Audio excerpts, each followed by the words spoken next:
Едно прашање што забележав за време на овој студиски престој е дека во Македонија се разви една интересна дебата. Таа веќе подолго време постои околу причините за аерозагадувањето. Посебно нели ова аферата што се појави со мазутот.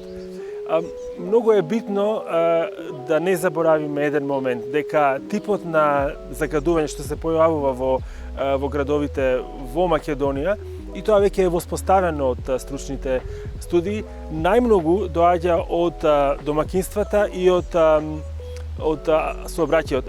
Апсолутно тука нема дискусија дека индустриските загадувачи се мощни, значајни и дека користењето на несоодветни горива тој процес уште повеќе го влошува.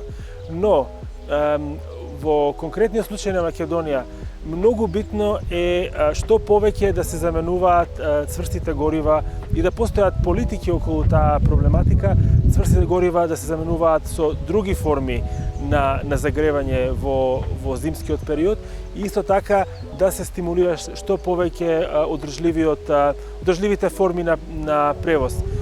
Пред се јавниот, но и овие други форми, пешачење, велосипедски превоз и така натаму.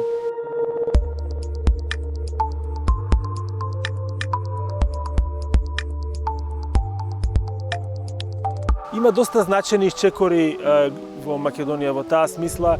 Многу ја поздравувам кампањата на владата за замена на фосилни горива со клима уреди инвертери. Тоа несомнено придонесува значително кон намалувањето на загадувањето и тоа го гледаме, но за уште еден позначаен исчекор да се направи во таа смисла, потребни се уште поамбициозни политики според мене и се разбира изнаоѓање на решенија кои што користат и обновливи, но и локални извори на енергија и се разбира подобрување на ефикасноста да се намали побарувачката за енергија.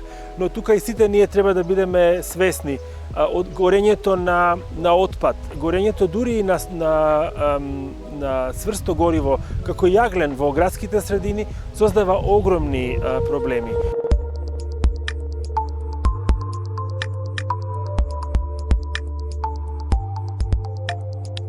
Подобрувањето на квалитетот на живот најмногу ќе се осети во тој момент кога ќе преминеме кон поодржливи, масовно ќе преминеме кон поодржливи, кон почисти системи за грејење пред се, како и се разбира поодржливи форми на сообраќај.